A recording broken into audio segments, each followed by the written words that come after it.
All right, I just wanted to check in with you all and kind of give you a sense of how students are relating to the course materials for the first 3 weeks.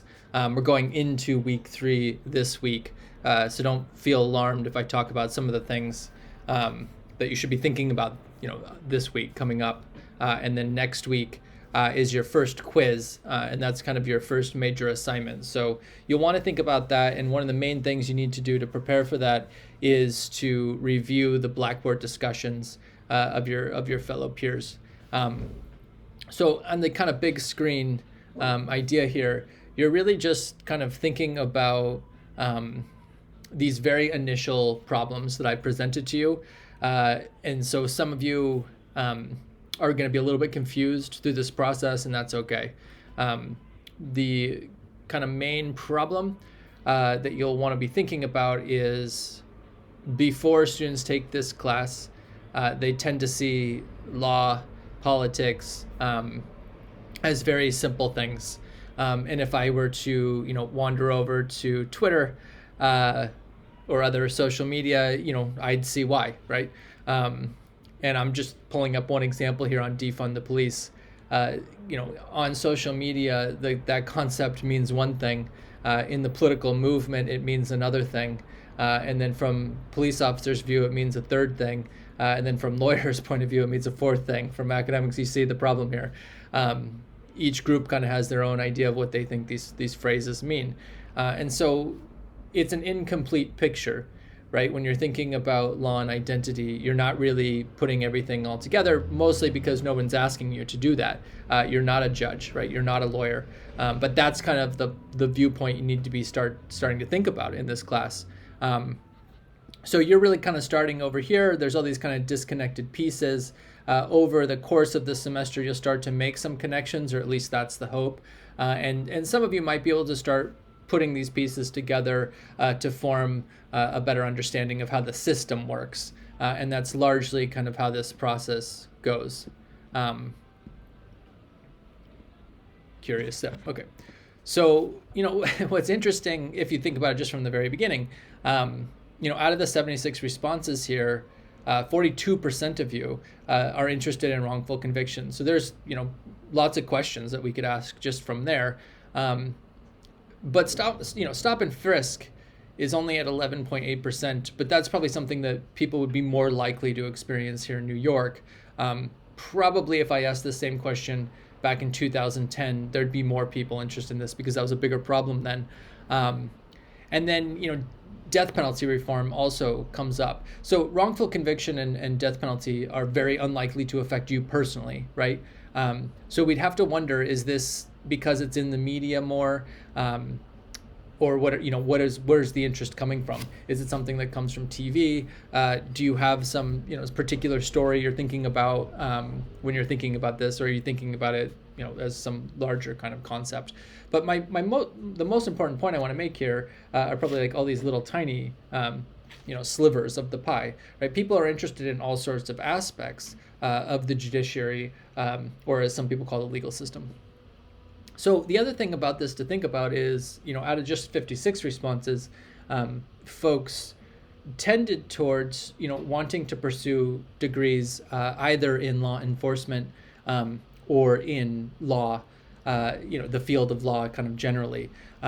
So, for those of you who don't want to do that, of course that's okay. But you're going to see different things from different perspectives, obviously. But this course, right, is not taught from a policing point of view. That's the policing course. It's taught from the legal point of view, right, from the judge's point of view, and to some extent to the lawyers that argue before the judge.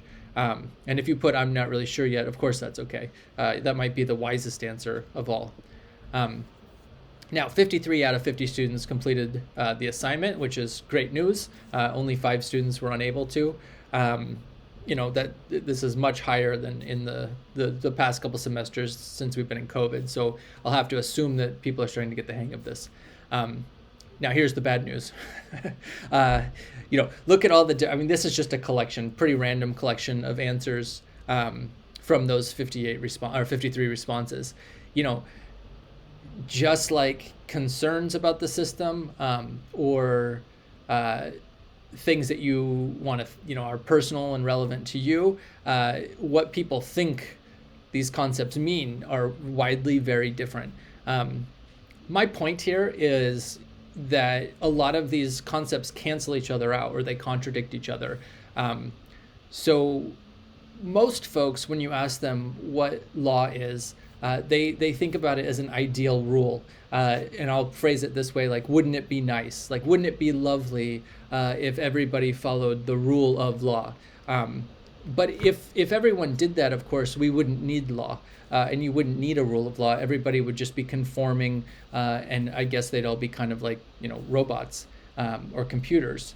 So that idea really takes away from human choice and takes away from the idea of even needing the law. So some folks, after you kind of have that conversation, and especially in class when we were meeting face-to-face, students will say, well, okay, well, it's for the bad guys, right? It's for criminals. And certainly there's something called criminal law, but that's less than 30% of all laws. And so clearly that can't be the correct answer. The other side of it is something like, even if it were, right, even if all we did was criminal law, how would you explain wrongful conviction then, right? Or stop and frisk, two situations in which the law is being misapplied or incorrectly applied in the criminal point of view, right?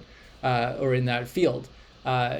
Those kind of get complicated, right? As you start looking at the facts and the differences on the social level, and sometimes on the political level as to, which party, believes in which thing. And that's what a lot of you are kind of confusing when you think about law and federalism. There's not a simple answer to federalism, but I think one of the best answers on here has to do with, I would have preferred the person say it's the historical political party that believed in a central controlling government. And that's certainly true. So I would assume that person had read the Federalist Papers. And this was the argument that the federal government should have more control over the day-to-day life of folks, but not total control. So a lot of you are getting kind of confused there. Although there are countries, Russia in particular, that has a centralized federal system. So, Germany also has a pretty similar one. But in the United States, federalism is largely a historical concept. How it works itself out is very confused, and is oftentimes what people complain about, especially in this COVID pandemic. Each state has their own set of rules. That's how I'd want you to remember it moving forward. Each state has their own set of rules, and their own set of laws, their own set of even how lawyers and judges become lawyers and judges. There's a state in this country, for example, where you don't have to take a bar exam to become a lawyer. You just have to graduate from law school. There's 3 states in this country where if you take the bar exam in one of them, then you're licensed in all 3. But then you're not licensed in the other 47 states. So there's different systems everywhere you go, and that's the concept of federalism that I really want you to be thinking about. So right off the bat, you can already see that the major problem that students have in the first 3 weeks is that you came in with a pretty simple idea. You thought that all of these things, federalism, politics, law, constitution, judiciary, you thought they were all in one box. I have to kind of break that all up and then have you re-separate them. And then hopefully you'll start to put the pieces back together in let's call it the correct way, right? In a way that lawyers and judges see it. So that's the other issue is, the constitutions. Let me get this one. This one was the most commonly missed answer by almost everyone. So there's 51 constitutions in the United States on a practical level, right? Meaning that each state has its own constitution. So I want to go back to that idea over and over and over again. The laws in New York are not like the laws in California. They're not like the laws in Kansas. They're not like the laws in Oklahoma, right? So this idea that there's one kind of rule of law or there's an ideal rule that people have to follow is just a myth. It's not correct. In fact, even at the state level, there's levels, right? So you have New York City has different rules, different codes of conduct, different expectations than places upstate in New York. And some of you are probably nodding right now because you've been upstate New York and it's almost like a completely different place. So the point here is that you should start thinking about constitutions very differently. Constitutions are not a set of rules, and they are not about the rights of individuals. And the Supreme Court does not make sure that states and others don't violate constitutional rights. That's one thing that they have done in cases, but it's not the thing they do. In fact, they spend most of their time not doing that. And so, I have to complicate your understandings of these ideas. The other thing to think about is that the Constitution, then you might be saying, well, what is the federal Constitution? The Constitution are the rules that Congress has to follow, the rules that judges have to follow, and the rules that the executive office, right, the Department of Homeland Security has to follow. They're not about you and me. It has nothing to do with us, actually, those articles. Unless some of you kind of talked about the amendment process, if you wanted to think about it that way, I suppose you could get involved in a campaign to get in amendments.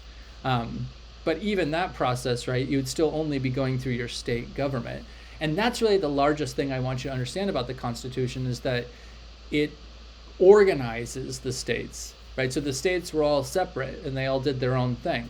What the Constitution does, or what the Federalist approach does, is it organizes it. It doesn't mean they're all doing the same thing, but it's going to try to force states or encourage them or persuade them to do similar things. And over time, in some ways, that's true. New York and California are a lot more like each other than, say, Texas and Alaska. So you want to think about that as we go on. The other way you might want to think about it is that, what's the point of having a constitution? So look at Puerto Rico, Iraq, and the Yakima Indian reservations. They're deeply controlled by a military order, right? A military structure that really is very different than the way that you and I are thinking about constitutions, and yet they have constitutions. So the constitutions don't work the same in the same places. And, the Yakima Indian Reservation is here in the United States, but Congress controls Indian reservations across the country. So, while they have a Bill of Rights, while they have a constitution, it clearly doesn't have the same effect. And the Supreme Court obviously doesn't apply it the same way. Same thing for Guantanamo Bay. Guam, right? There's a lot of different things that you can start to think about here. So Constitution doesn't mean the same thing to the same group of people, and it certainly doesn't mean the same thing to different groups of people. The other thing that I really think that you should do is look up the Kingsborough Community College Constitution and see whether you have any rights, and even if you did, what would you do to exercise those rights? It is the governing document of the institution, so it does say what the institutional actors can do. It's pretty silent on what you and I can do, and pretty silent on what happens if our rights are violated. So, you want to think about that. The Constitution is an organizing document. It's like the rules of baseball. It doesn't talk about, what happens when somebody cheats, right? When they do steroids, for example. It just says, you have to have a third baseman at this place, right? The Infield Fly Rule. These kind of these are the rules of the general, part of the game. So I have to complicate it even more for you. So you want to start thinking about this in 3 parts. So this is part 1. Part 1 is the one you're most comfortable with, so I'm starting there. It's the institution. It's the norms, the rules, the rituals, the habits. So let me give you an example here, right? And I'll give you the costume example. The judge comes in their robe, right? That's their costume. That shows everybody that, okay, we're in the judiciary. If I had a different costume on, let's say a blue costume with a gun and a badge, right? You'd say, oh, we're not in the judiciary, we're in policing, right? Or if I have a briefcase and a suit, right? You'd say, oh, we're in a law firm. So that's how we know where we are, right? So we go into the courtroom. We see the judge with their their pajamas on, with their robe on. It's probably going to be 9 a.m. on a Monday, right? It's not going to be Sunday at 11 a.m. It's not going to be when I'm recording this, middle of the afternoon on a Saturday.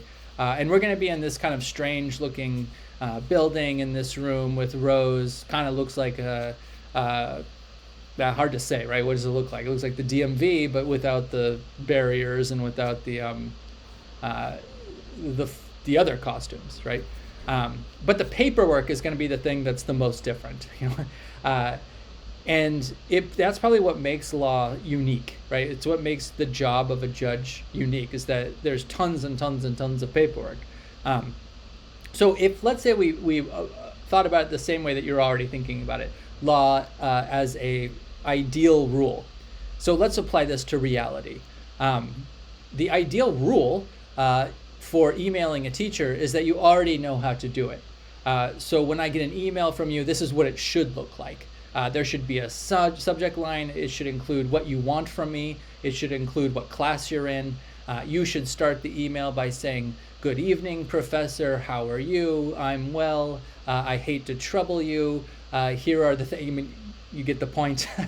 And then you close it by saying, "Greetings, thank you, sincerely," all these kind of fun things. And then you sign your full name, right? The name that's in the CUNY First system, not your nickname, you see the problems here. Now, how could you know this? How could you know these rules until somebody told you these are the rules?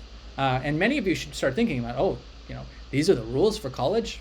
These are the expectations, right? So a lot of professors, I hear students say, like, "My professor didn't write me back." I go, well, did you follow the rules? I'm not saying you should have to do that, but this is this like unspoken rule. And that's how law really works, is for judges. They know the rules, right? We went to law school and we learned the rules. We know what we're supposed to do. But if you didn't go to law school, how would you know what the rules are? And worse yet, you might have learned what you think are the rules through friends, through TV, right? Through social media, and you wouldn't necessarily know the rules. Nonetheless, right?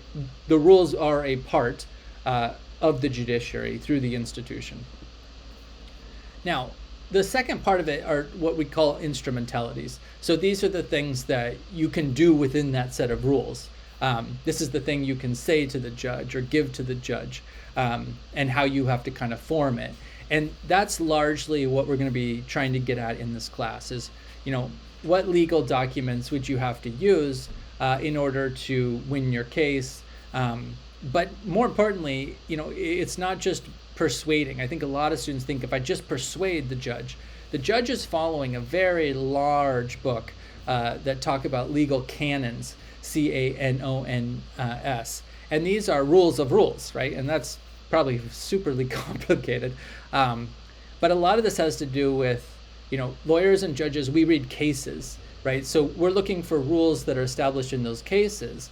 So those aren't rules that are written down by a legislator. They're not a rule that was signed by a president or an executive. They're not even really the rules that you all probably live by. Like look, left and right before you cross the street. Do unto others as you would have them do unto you. These aren't the rules I'm talking about. These are more like when you file a complaint, a legal form, it must be on a certain type of paper. It has to be a certain font, and it has to be turned in on a Tuesday at 9 a.m. If you turn it on a Thursday at 6 p.m., the judge won't accept it. So these are the precedents, right? These are the rules that come from the rules. They come from decisions that judges have made.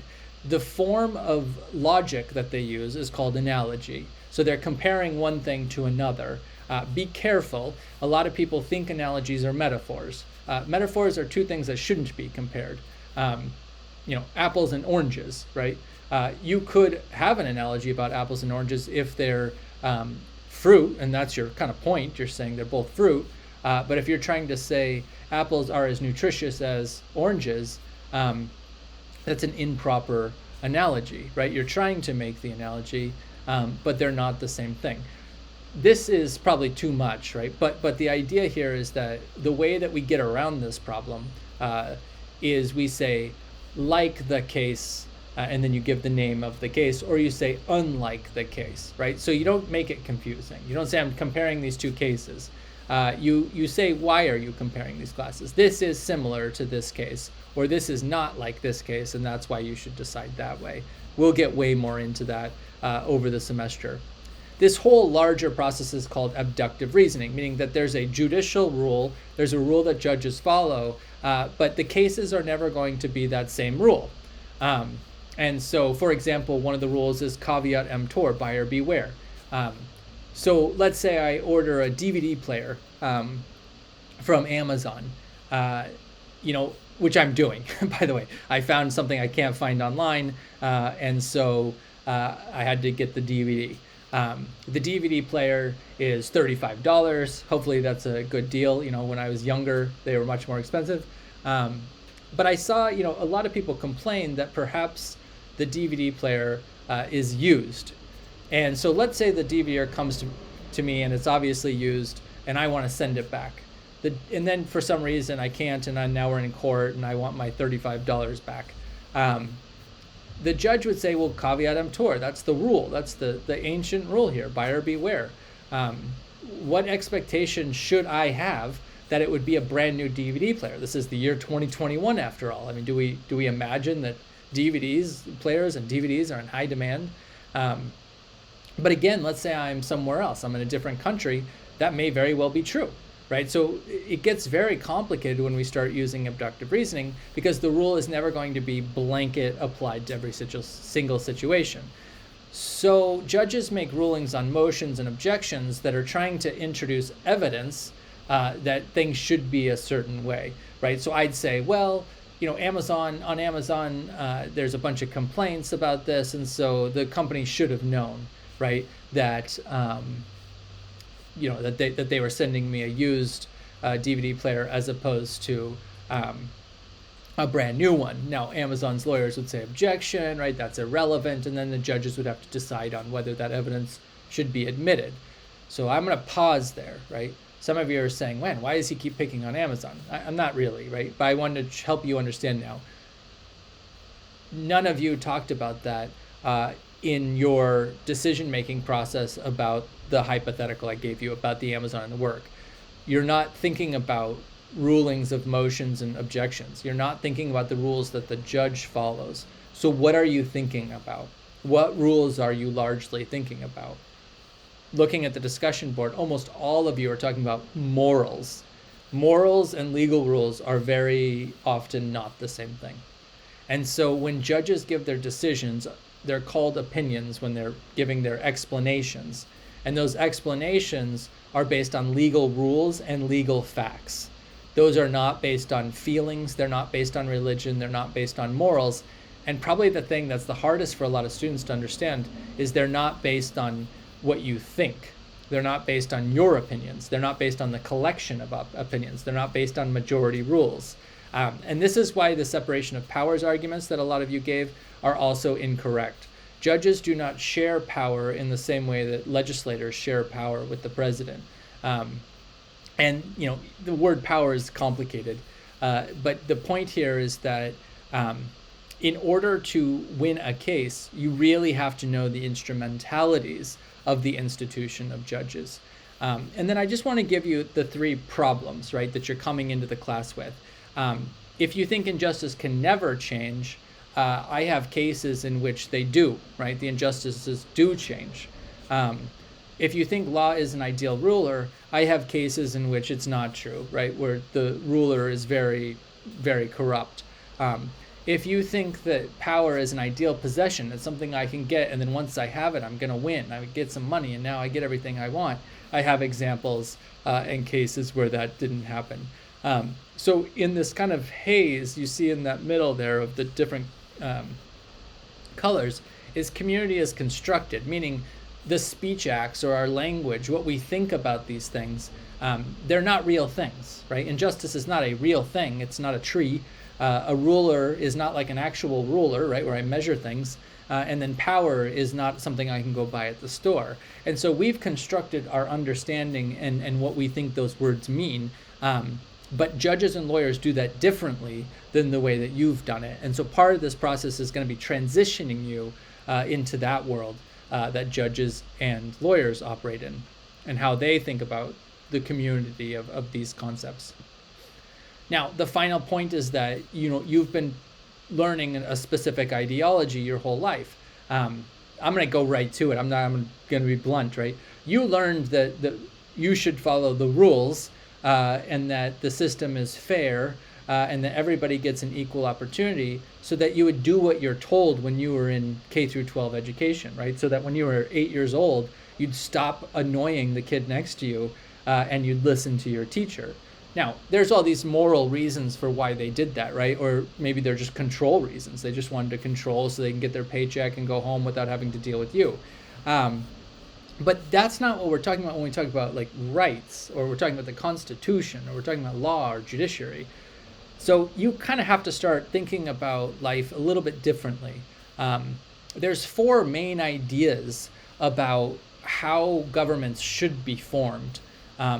The way you were taught based on these answers you're giving is the elitist position, which is there's the people in charge are supposed to be in charge. They're good people. They pass good rules, and you should follow those rules so that you can be a good kid. The next way of thinking about it is pluralist. Because people aren't good, because they don't make good decisions, and because the rules tend to benefit them and not everybody, we should have a system in which everybody has an equal opportunity to participate in the rule-making structure. And notice I said we should. It's not that we do, it's that we should. And so the closest that we can come to that is you vote for somebody, and then they should represent you. Again, that's the answer to what happens if the elite people are bad. Well, let's get more elite people or get more people involved. Then there's the constructionist point of view, which is, this is constantly being made and remade. So it's not that there's rules that were handed down to your teacher. The teacher made up the rules, right, with other teachers in their school, with their principals. So there's always this kind of back and forth. That's a much closer concept to separation of powers, that the rules are constantly being renegotiated, and so nobody's really following them, and there's no ideal rule that's being handed down from some elite, right, in a castle somewhere. And then a more recent idea is post-human, which is a lot of what we think are rules, or that we think we're following decisions, are actually based on physical things. So the bus here is a good example, right? You have this white kid looking at this kid of color, and the idea here was that busing was supposed to help integrate the schools. So the illegal act of separating kids, white kids from non-white kids, and white kids here I mean English American kids, from everybody else, that was illegal, right, according to 1953. And yet, here we are in 2021, and it still happens. English American white kids are going to private schools now, where they are the majority population. Whereas if you look at a public school in New York City, it is certainly diverse. There are lots of different types of people, except for the rich English American white kids. They're not there. So you still have this segregated system. So how come busing didn't solve this problem? Schools were required. They were legally mandated. Here's the rule. So what happened? Well, obviously, racists and people who were uncomfortable with integrated schools figured out ways to get around the rule. Private schools being one of them, right? Vouchers, charter schools, all these different kind of approaches, homeschool, right? And so, what was the thing that caused the legal rule was a bus, or it was the physical school, or in the case of Brown versus Board of Education, they were largely talking about books. Right, so it wasn't really humans that were doing that. It was, and then doing all these things. It was these realities that we were dealing with. The idea of busing, the idea of that we were living in separate spaces, and so that's probably not going to be solved by having integrated schools. So law is trying to figure out at all times, right? Or lawyers and judges are trying to figure out, how can I use this information from these conflicts to create a predictable and stable set of social relations. And sometimes it works okay. Let's say in the expectation you all have to get paid if you work more than 40 hours a week, right? You're supposed to work 40 hours a week, it says, and then your boss makes you stay extra one day, and you say, wait a second, there's a word I know, this is called overtime. I demand that I get this. Well, that's because courts and lawyers have successfully made that the standard, right? That's the rule, that's the expectation. And this is all based on property rights. And that's a big kind of difference that students are starting to learn, right? When you come into a class like this, these laws aren't based on human rights first. They're based on property rights first. And if you go back to the Constitution, you'll see that's what's going on here, is that the government is being designed to protect individuals' personal property. Not all those things that you were talking about. You're not going to find that anywhere in Article 1, 2, 3, 4 of the United States Constitution. I think you're talking about the Bill of Rights, but you probably talk about that in another class, but that's about protecting private property rights from the United States government that was just formed in Article 1, 2, 3, and 4. So human rights is this kind of newer idea, and you can see it as a response to property rights. You could even think about it this way, right? The United States Constitution is really embracing the concept of slavery in 1776 to 1787 and formalizing the idea that you have property rights over other human beings. Now, some of the folks were uncomfortable as they were writing that, and so they said, let's throw in some human rights to offset that, right? So that there's a debate, that there's an argument, and then let's let the courts and lawyers try to figure this out so we can have a predictable and stable set of relations if we're able to ban slavery later on. And that kind of happened, and then it kind of didn't happen. If you think about wrongful conviction, the policing problem, etc. So, this is the idea, is how you kind of form your ideas about how government works, or how you formed them, and then hopefully you start to change them, will influence what you think is possible. And so ideologies in the institution, right? You have to have knowledge of your own ideology. You have to have knowledge of the ideologies that are at play in the institution of law. And then you'll start to think about the instrumentalities, what can be done. And that's where that kind of rearranging I'm trying to do with you. So I just want to end with this idea, is like in week 3, what I'm asking you to do is start to think about this. What's the difference between human natures and legal rules? And I'd say this with, just to be kind of a smart aleck, it doesn't really matter what you think, legally speaking, right? Obviously, it matters what you think in your home, in your community, in your social group, at your workplace, in school. But in the courtroom, it's not really up to you. It's not up to your opinion. It's really this set of legal rules that judges and lawyers are following that they learned in law school and by further study. So my point here is that if you just look, I just pulled out some of the discussion board on the first case, Amazon. These are all very good opinions, right? These are all sensible. Some of them are based on morals. Others are based on the economy. Others are based on the workplace and what they can and can't do. But none of this matters in the courtroom. None of these things, not any of them, with one exception. Obviously, the human being who is the judge and who are the lawyers come from social groups that have these kind of ideas. So one question I want you to be thinking about constantly is, how much influence do you think this has, right? When I speak to students and when I speak to non-lawyers, how much influence are they having over me to think about things differently than the way the books of law tell me to think about it? And that there's going to be this constant kind of tension and back and forth. So as you kind of go forward, that's what I want you thinking about, right? How we set up our legal rules will be based on what people think about human natures. And you say I put plural, there's not one human nature.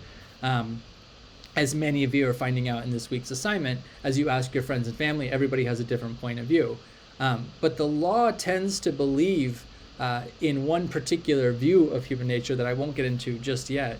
And you might see that could be problematic, right? If it thinks that human nature is one way and lawyers and judges think about it that way, and that's not really how everybody else thinks about it, you're having a system that's not really fair to everybody. And so that whole concept you had of the ideal rule of law doesn't really seem to make any sense. And so that's all I'm going to do, a brief introduction to help you kind of understand what we've done so far, and that I'm intentionally trying to complicate your answers as you move forward through this class.